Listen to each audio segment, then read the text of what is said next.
many years, researchers argued over what best defines an emotion. Are facial expressions the most important response to an emotional event? Certainly they change with emotional states. What about the feelings emotions trigger inside? Are those the most relevant responses? Or is it instead the physical changes in the body, like a racing heart, that tell us more about emotions? Researchers came together on this only fairly recently, and now recognize that we can best understand emotions by considering the many responses that accompany them. So, the modern view is to leave nothing out and to view emotion as a process. So let's take a quick look at the emotion process, since emotional responses are the end result. First, there's some sort of antecedent event, something that triggers the emotion. There's lots of examples. For me, seeing a puppy or kittens automatically makes me happy. So these stimuli are antecedent to the emotion of happiness for me. Other antecedent events, such as an upcoming exam, might invoke feelings of panic or anxiety for some people, while others get totally freaked out by spiders. These stimuli are antecedent to the emotion of fear.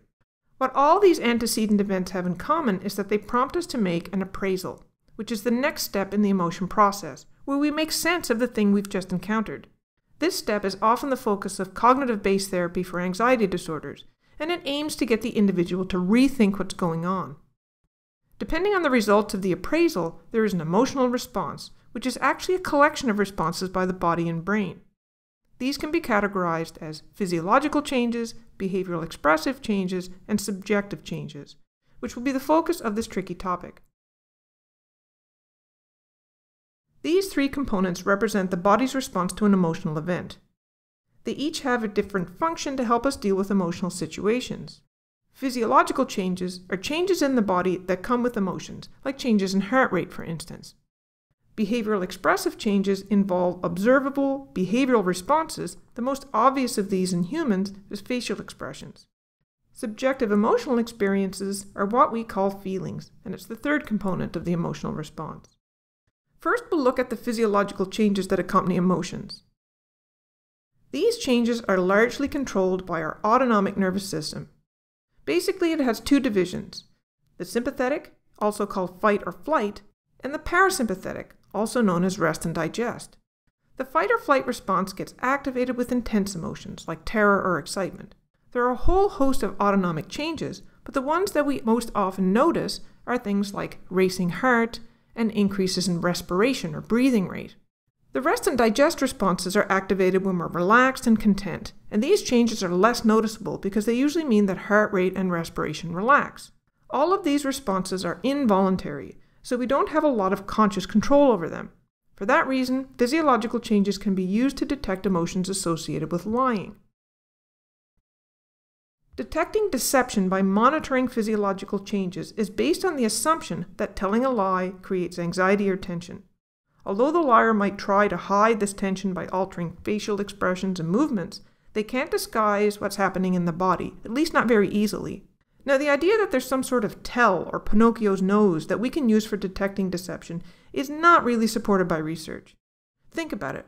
We're actually pretty good at masking emotions when we want to hide them. Since we have little control over our body's physiological responses, these can be measures to reveal anxiety and arousal associated with lying.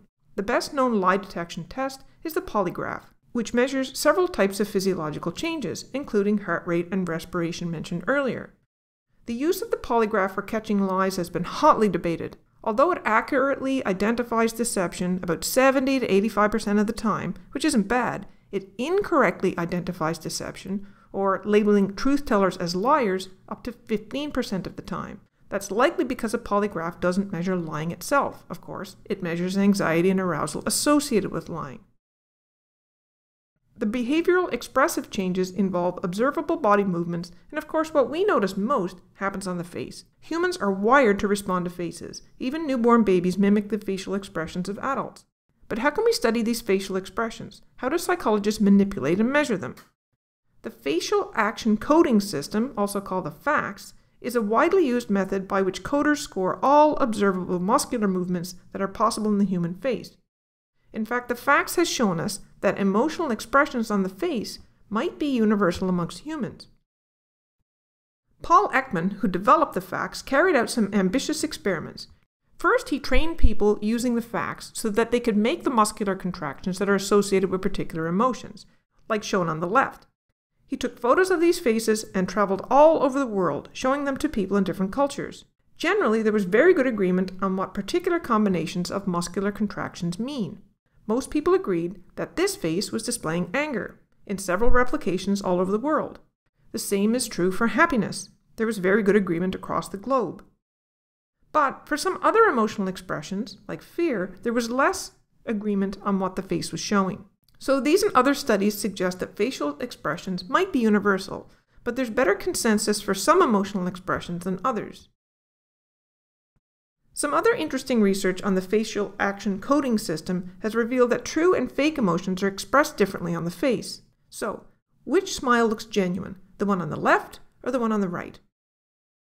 Most people would choose the one on the right. This smile is called a Duchenne smile, after the French anatomist who first described it.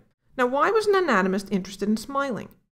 It turns out that genuine happy smiles involve contracting not only the muscles of the mouth, but also a band of muscles that surround the eye. Now, the last component, the subjective changes, are internal personal responses and are what we refer to as feelings. Each emotion creates a unique feeling. Anger feels different from happiness. In fact, it's our internal feelings that best distinguish the different emotions for us. For example, both fear and anger increase heart rate, but they're experienced differently and triggered by different antecedent events. The subjective nature of feelings means that the only way we can measure them is to ask people using a self-report. So this aspect of emotion can really only be studied in individuals with verbal ability. With non-verbal individuals, such as babies and animals, we infer how they're feeling by other behaviors. Feelings are very powerful experiences, and there has been a lot of argument and disagreement about how they're produced. Where do subjective feelings come from? There are three prominent theories that have tried to account for this. First is the James Lange somatic theory, named after William James and Carl Lange. The term somatic means body, which is the starting point of the creation of feelings according to this view. Basically, the idea is that we experience emotion internally in response to physiological changes. Keep in mind that this should happen for positive emotions as well, but it's much easier to demonstrate this with negative emotions. Say you see something frightening, like approaching zombies. The James Lange theory suggests that first, your body reacts by pumping up heart rate and respiration and other physiological changes, and this gets detected by the brain and creates a subjective emotional experience. In other words, feelings of fear. This theory is somewhat counterintuitive because it places feelings last as a response. This theory is supported by the fact that our bodily responses can feed back to our experiences. In fact, people report feeling happier when holding a pen in their teeth, which activates smiling muscles, compared to holding a pen in their lips, which activates frowning muscles. Give it a try and see how you feel. The Cannon-Bard theory is named after Walter Cannon and Philip Bard. This theory states that feelings occur independent of emotional expression. In other words, there's no correlation with physiological state, so these responses happen in parallel. Support for this theory comes from research showing that there are multiple parallel pathways in the brain that respond to emotional triggers, and that the pathway through the thalamus leads to a whole host of physical and physiological changes, while the pathway through the cortex is important for subjective emotional experience. Lastly is the two-factor theory of Schachter and Singer, and it states that our conscious experience of emotion is determined by both an awareness of what's happening in the body and a cognitive appraisal of the situation. In other words, we make a decision about which emotion we're experiencing based upon the explanation that best fits the circumstances. So if you see approaching zombies, you don't just robotically respond with fear. Rather, you look at what's happening in your body and also make some sense from what's happening in the situation.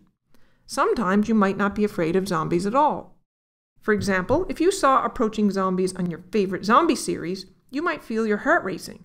But this would also be paired with an appraisal of the situation. In my case, because I'm a big fan of zombie shows, this would lead me to feel very happy rather than terrified, which is how I'd feel if I ever saw zombies in real life. Although neither of these theories explains all aspects of subjective emotions, each one has its strengths, so the modern view of emotion incorporates evidence from all three. So the emotional response is multifaceted and complex, and still not completely understood.